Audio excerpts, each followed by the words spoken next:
Iran अब जिस तरह की मिसाइलों से इजराइल के शहरों पर हमले कर रहा है, उसकी कल्पना न तो इजराइल ने की थी और न ही अमेरिका ने। हालात ये हो गए हैं कि ईरान के जबरदस्त पलटवार से रूस और चीन का भी जोश हाई हो चुका है। दोनों ने ही अमेरिका और इजराइल को सीधी धमकी दे डाली है कि अगर ईरान के परमाणु ठिकानों पर हमले नहीं रोके गए तो फिर जंग बेहद विनाशक हो जाएगी।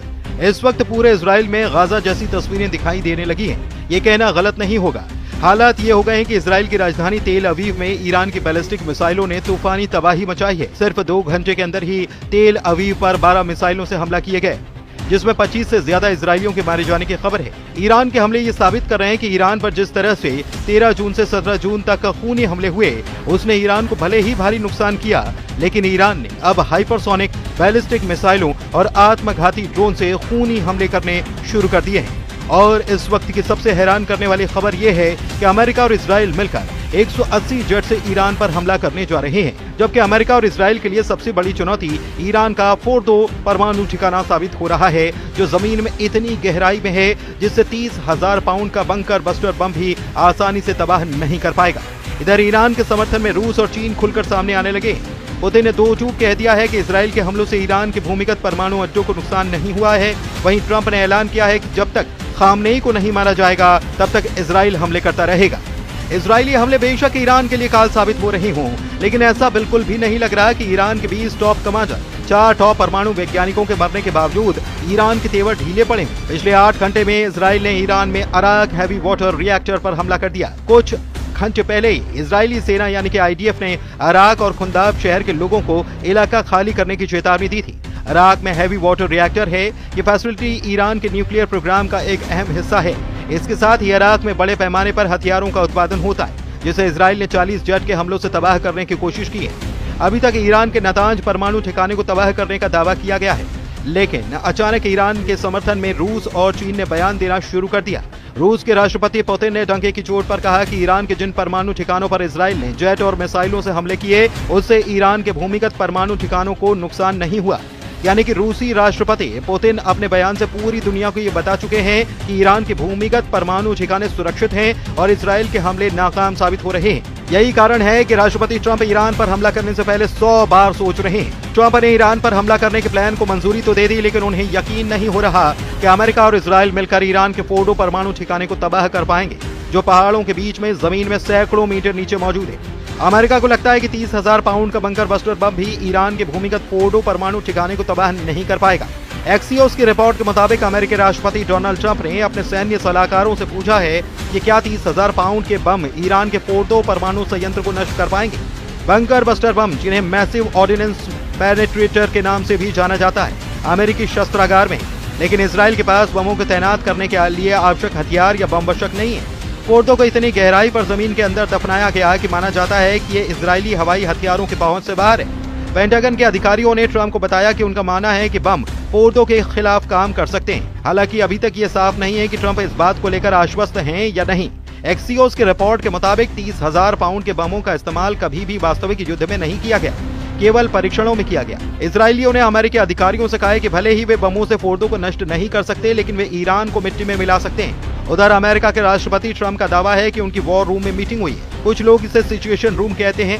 हम लोग ये देख रहे हैं और समझ रहे हैं कि हम इसके बीच में, ये खतरनाक हालात है और मुझे इसे देखना पसंद नहीं है। मुझे इतनी सारी मौतें और विनाश देखना पसंद नहीं है।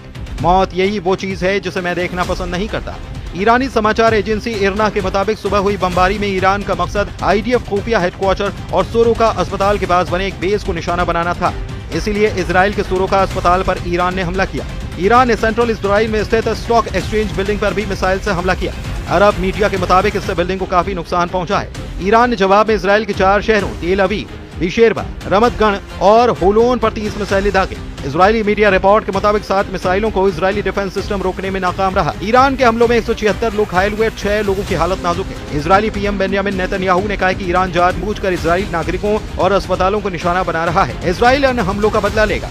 ईरान और इजराइल के बीच जंग 7वें दिन में पहुंच गई। अब तक इजराइल के 25 लोग मारे गए हैं, तो वॉशिंगटन स्थित एक ह्यूमन राइट्स ग्रुप ने दावा किया कि ईरान में मौत का आंकड़ा अब 639 हो चुका है और 1329 लोग घायल हुए हैं। इधर ईरान और इजराइल की भीषण जंग ने दुनिया को बांटना शुरू कर दिया है। रूस, चीन और तुर्की ने इजराइल का खुलकर विरोध करना शुरू किया है और साफ चेतावनी इजराइल और अमेरिका को दी है कि ईरान पर हमले बंद करो, वरना अंजाम बुरा हो सकता है।